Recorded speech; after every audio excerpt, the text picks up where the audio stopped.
అమ్మ ఈ రోజున విజయనగరం నుంచి వైజాగ్ నుంచి మొత్తం శ్రీకాకుళం అంటే రాష్ట్ర వ్యాప్తంగా ఈ రోజున ప్రజా దర్బార్కి వస్తున్నారు. అసలు ఏంటి మీ సమస్యలు ఏంటి? ఇక్కడ దాకా వచ్చారు. మేమందరం కూడా అంగన్వాడీ టీచర్స్ సార్. 2022 సెప్టెంబర్లో మాకు గ్రేడ్ 2 సూపర్వైజర్ పోస్టులు తీశారు. మొత్తం టోటల్గా 560 పోస్టులు తీశారు సార్. అందులో మేమందరం కూడా మెరిట్లో వచ్చిన వాళ్ళమే. అందులో 396 మందికి మాత్రమే ఉద్యోగాలు ఇచ్చారు సార్. మిగిలిన 164 పోస్టులు కూడా తీయలేసారు, హోల్డ్లో పెట్టేశారు. యాక్చువల్గా ఇది ఏంటైంది అంటే 2013లోని అప్పుడు టీడీపీ గవర్నమెంట్ ఉన్నప్పుడు ఎగ్జామ్ పెట్టారు సార్, కండక్ట్ చేశారు. చేసినా కూడా కొంతమంది రీచ్ అవ్వలేకపోయారు, మెరిట్కి రీచ్ అవ్వలేకపోయారు. వాళ్ళు అట్టే ఉండిపోయారు. ఎవరైతే రీచ్ అయ్యారో వాళ్ళని తీసేసి వాళ్ళకి ఇచ్చేశారు. అయితే మిగిలిన వాళ్ళు ఒక హాఫ్ మార్కు 1 మార్కు ఇలా తేడా వచ్చిన వాళ్ళందరూ కూడా ఒక గ్రూప్ అయ్యి వాళ్ళందరూ కూడా మా మీద, యాక్చువల్గా మా మీద కేసు వేయలేదు, గవర్నమెంట్ మీద కేసు వేశారు. సో వాళ్ళ గవర్నమెంట్ ఏం చేసింది, మా పోస్టులని తీయకుండా 396 పోస్టులు తీసేసి 164 పోస్టులు అట్టే పెట్టేసింది. ఇప్పుడు 2 years అయింది. మాతో పాటు మెరిట్లో వచ్చిన వాళ్ళందరూ కూడా చక్కగా ఉద్యోగాలు చేసుకుంటున్నారు. మేము మాత్రం ఇలా మిగిలిపోయాం సార్. సో ఆ 196 మందిలో మీరు ఉన్నారంటున్నారు. 164 మేము selected list sir, selected list. మీ సమస్యని గత 5 ఏళ్ల కాలంలో ఆయా శాఖల అధికారులు చాలా సార్లు వెళ్ళాం సార్, న్యాయం జరగలేదు సార్. అందరి చుట్టూ తిరిగాం సార్. ఆర్జేడీ ఆఫీసులకి వెళ్ళాం సార్, అందరు స్పందనలో కూడా ఇచ్చాం సార్, మంత్రులు. నెక్స్ట్ మేము కోర్టులో కూడా చూసుకున్నాం సార్. ఎందుకంటే కోర్టు అనేది మా పని కాదు సార్, అది గవర్నమెంట్ మీద కేసు వేశారు కాబట్టి గవర్నమెంట్ పని.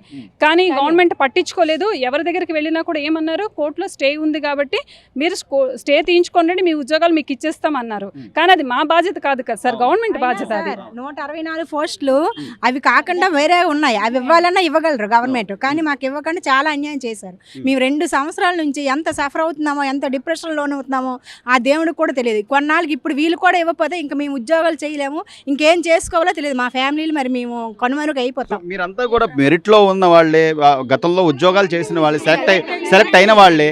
మరి అలాంటప్పుడు మీ సమస్యని ఎందుకని ఒకళ్ళు కూడా ఉన్నత విద్యకు సంబంధించిన వాళ్ళు లేకపోతే మీకు సంబంధించిన అధికారులు ఎందుకు దాన్ని పక్కన పెడుతున్నారు? మేము 2 సంవత్సరాల నుంచి అసలు అధికారుల దగ్గర కానీ మంత్రుల దగ్గర కానీ అందరు చుట్టూ తిరిగామండి. మొత్తం 2 సంవత్సరాల నుంచి కోర్టులు కూడా మేము కూడా మా పని కాకపోయినా కోర్టు కూడా మేము పిటిషన్ వేసుకుని లాయర్ ద్వారా కూడా మేము చూసుకున్నామండి. కానీ ఎవరు పట్టించుకోలేదు, మమ్మల్ని ఏమని చూడలేదు. కానీ ప్రభుత్వం అయినా మాకు న్యాయం చేస్తుందని నమ్మకంతో వచ్చాం సార్. విద్యాశాఖ మంత్రిగా యువకుడు అయినటువంటి లోకేష్ గారు ఉన్నారు.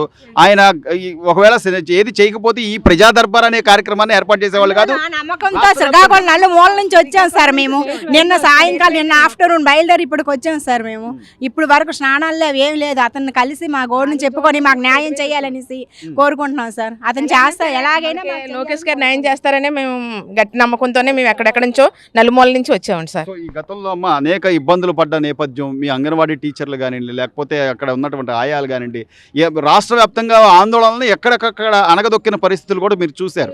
సో గత ప్రభుత్వంలో ఈ చంద్రబాబు నాయుడు గారు వచ్చిన తర్వాత అసలు ఈ అంగన్వాడీకి సంబంధించిన అవకాశాలు కానివ్వండి, లేకపోతే వాళ్ళకి ఉద్యోగ ఇవి కానివ్వండి కల్పించిందే అప్పుడు ఉన్నటువంటి తెలుగుదేశం పార్టీ ప్రభుత్వం. సో ఇప్పుడు మళ్ళీ తెలుగుదేశం పార్టీ వచ్చింది, ఖచ్చితంగా న్యాయం జరుగుతుందనే వచ్చాను సార్. ఆ నమ్మకంతోనే మెయిన్ అయితే చంద్రబాబు నాయుడు ప్రభుత్వంతోనే మాకు ఈ పోస్టులు అనేవి, అంగన్వాడీ పోస్టులు అనేవి కూడా పెట్టారు. మళ్ళీ మేము ఇప్పుడు మెరిట్ లిస్టులో నుంచే కాకుండా సెలక్షన్ లిస్టులో కూడా వచ్చాము. అయినా మేము ఉండిపోయామంటే మళ్ళీ మా ప్రభుత్వం వచ్చింది.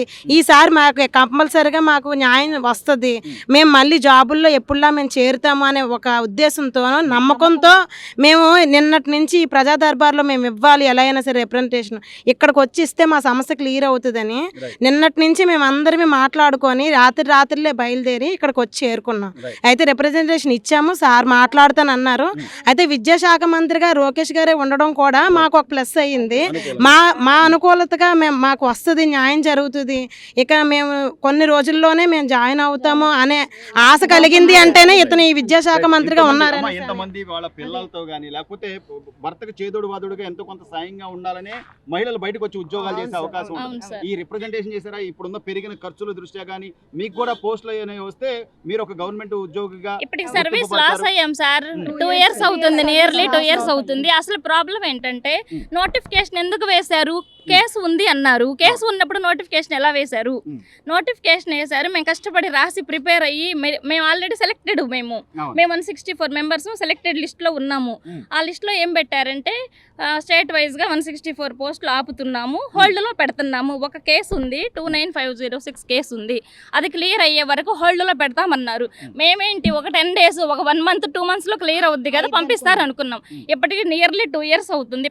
అప్పటి నుంచి ఇప్పటిదాకా మేము ఎంత స్ట్రగుల్ అవుతున్నామో మాకే తెలుసు. అది గత ప్రభుత్వంలో ఇద్దరు విద్యాశాఖ మంత్రులుగా ఒకళ్ళ తర్వాత ఒకళ్ళు మారిన పరిస్థితి. ఒకళ్ళు 5 ఏళ్ళు ఒకళ్ళు ఉంటేనే వాళ్ళకు ఉన్న సమస్యలు కానీ ఆయా శాఖల్లో ఉన్న ఇబ్బందులు కానీ తెలిసే పరిస్థితి ఉంటుంది. అలాంటి నేపథ్యంలో ఇద్దరు మంత్రులు మారినప్పుడు కానీ ఎవరికని మీరు రిప్రజెంట్ చేస్తారు? ఎలా అని మీకు న్యాయం జరుగుతుంది? అందరి దగ్గరికి వెళ్ళాం సార్, అందరి దగ్గరికి వెళ్ళాము, ప్రతి అధికారి చుట్టూ తిరిగాం సార్. మొత్తం మీద ఇప్పుడు ఇది మీకు ఒక న్యాయం జరుగుతుందని హోప్ మీద నమ్మకంతోనే వచ్చాం సార్. గవర్నమెంట్ తెలుసుకుంటే మాకు 164 పోస్టులు న్యాయం జరిగిద్దనే కదా ఇంతమంది ఓట్లేసి గెలిపించాం కదా. ఖచ్చితంగా మేము మళ్ళీ మా జాబులో వాళ్ళు వస్తే మాకు వస్తాయని నమ్మకంతో మేము కూడా ఎంత కృషి చేసాం వాళ్ళు గెలవాలని. ఈ న్యాయం మాకు ఈ గవర్నమెంట్ లో న్యాయం న్యాయం చేస్తాం కాన్ఫిడెన్స్ ఉంది సార్, కాన్ఫిడెన్స్ ఉంది సార్, నమ్మకంతోనే వచ్చాము. గవర్నమెంట్ తెలుసుకుంటే 164 మాకు ఇవ్వాలని, కానీ అక్కడ పోస్టులు ఉన్నాయి, 400 పైన పోస్టులు ఖాళీలు ఉన్నాయండి. ఈ గవర్నమెంట్ తెలుసుకుంటే మాకు ఏ రకంగానే ఇవ్వచ్చండి. ఎందుకంటే మేము మెరిట్ లో ఉన్నాం, సెలెక్ట్ అయ్యి ఉన్నాం కాబట్టి మేము 2 సంవత్సరాల నుంచి సఫర్ అయి ఉన్నాం కాబట్టి గవర్నమెంట్ తెలుసుకుంటే ఎలా అయినా ఇవ్వచ్చండి. అది నమ్మకం. ఇప్పుడు గత ప్రభుత్వంలో మేము లోకల్ ఎమ్మెల్యేనే మినిస్టర్స్కైనా కలవటానికి నానా అవస్థలు పడి వాళ్ళం. ఒకవేళ కలిసినా మాకు ఏ విధమైన ప్రయోజనం ఉండేది కాదు. కానీ ఇప్పుడు మన ప్రభుత్వం వచ్చిన తర్వాత మేము లోకల్ ఎమ్మెల్యేని మన వారం రోజుల క్రితం మా మినిస్టర్ గారు ఉన్నారు కదా, సంజయ్ రాణి మేడం గారికి కూడా కలిసాం. మేడం గారు కూడా సానుకూలంగా స్పందించారు, మీ ప్రాబ్లం నేను సాల్వ్ చేస్తానని చెప్పారు. అయితే మా సమస్య ఏంటంటే సార్, మా 164 ముందు మొత్తం నోటిఫికేషన్ 560 కేసి 396 తీసి 164 హోల్డ్లో పెట్టేశారు సార్. అప్పటి నుంచి మేము తిరగరాని చోటంటూ లేదు సార్. ఒక స్పష్టమైన క్లారిటీగా ఒక సమాధానం ఏమని చెప్తున్నారు? ఎందుకు అనే దానికి ఒక ఏమైనా రీజన్ చెప్తున్నారు? కోర్టులో స్టే ఉంది, స్టే ఉంది అంతే. 164 పోస్టులకు సంబంధించి స్టే ఉంది. 400 పోస్టులు ఖాళీగా ఉన్నాయి సార్. ఆ 164 అలా ఉంచి మాకు ఇవ్వచ్చు కదా. మా వైజాగ్ జోన్ లో 46 పోస్టులు ఉన్నాయి సార్, తీయవలసినవి. మొత్తం 76 నోటిఫికేషన్ ఇచ్చారు సార్, 30 తీసేశారు సార్. ఇంకా రిమైనింగ్ 46 ఉంచారు సార్.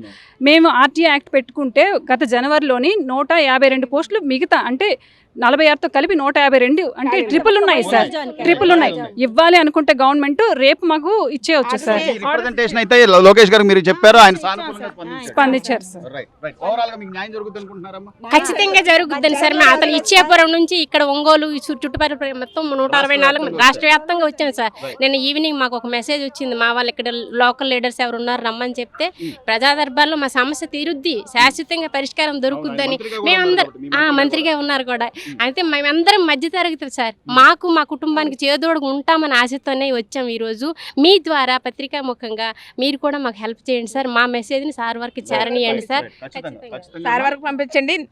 పూర్తి నమ్మకంతోనే వచ్చాం. మా న్యాయం చేస్తారు, మాకు మా ఉద్యోగాలు మాకు ఇప్పిస్తారు. మాకంటూ న్యాయం వస్తే ఇక మీదటైనా ఈ ప్రభుత్వంలో మాకు ఉద్యోగం వచ్చింది అని మేము ఇన్ని కుటుంబాలు మళ్ళీ కొంచెమైనా సరే దిగువ నుంచి పైకి ఉండే స్టేజ్కి వెళ్తాం కదా. ఒక్క విషయం, మేము ఇంత లోకల్ ఎమ్మెల్యేని కానీ ఎంపీని కానీ కలవటానికి మాకు చాలా నానా అవస్థలు పడేవాళ్ళం. కానీ ఈ రోజు సీఎం గారు దాన్ని కలవటానికి మేము ఇంతమంది రాగలిగాం అంటే మాకు బస్ స్టాండ్లోనే ఆపేసేవారు సార్. మీరు ఎక్కడికి, మీరు అంగన్వాడీ సార్, మీరు ఇక్కడే ఉండండి అని. ఈరోజు మేము ఇంతవరకు మాకు చక్కగా బస్ స్టాండ్లోని పోలీసులు ఆపారు సార్, మా ప్రాబ్లం చెప్పుకోవడానికి వెళ్తున్నామని అంటే దర్జా పంపించేస్తారు. మేము దానికి హ్యాపీ, మేము ఫస్ట్ దాంట్లోనే మేము అచీవ్ అయ్యామని మేము హ్యాపీ ఫీల్ అవుతున్నాం సార్. కలవడానికి మనకు ఒక ఛాన్స్ అంటూ ప్రతి ఒక్క ప్రజల కోసం పూర్తిగా నమ్మకం ఉందండి, మాకు న్యాయం జరుగుద్ది. గత పాలనలో ఇలా చెప్పుకునే ఛాన్స్ కూడా లేదు సార్. ప్రభుత్వం బాగా నడుస్తుంది అంటే ఒక సామాన్యమైన వ్యక్తి ఒక మంత్రిని కలవటానికి ఛాన్స్ మనకు ప్రజా దర్బార్ అని పెట్టి అందరినీ అర్హత ఉండి మేము మీ సమస్య చెప్పుకోవడానికే మేము ఉన్నామని ధైర్యం అయితే ఇచ్చారు కదా సార్. మనం విన్నాలైతే అయితే అపాయింట్మెంట్ తీసుకోవాలి. మనం కలవడానికి ఎంతమంది నుంచో మనం వెళ్ళాలి, దరిదాపులో వెళ్ళడానికి కూడా మనం ముందు ఇంకొకరిని ఛాన్స్ అడగాలి. ఇప్పుడు ఇక్కడ ప్రజా దర్బార్లు అవసరం లేదు. మనం ఒక టైం అని వాళ్ళు చెప్పారు, టైంకి అటెండ్ అవుతే చాలు మన సమస్య వింటున్నారు. అందులోనే మనకి అచీవ్మెంట్ వస్తుంది అని మాకు సగం నమ్మకం అయితే కలిగింది.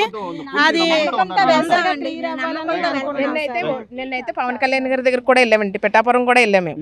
ఆయన కూడా సమస్య సీఎం గారికి ఆయన కూడా డైరెక్ట్ లెటర్ ఇచ్చామండి. మేము సమస్యని వివరించి చెప్పాము, ఆయన కూడా ఇచ్చాము. మాకు న్యాయం జరుగుద్దని మేము నమ్మకంతోనే పూర్తి భరోసాతోనే ఇక్కడికి వచ్చాం.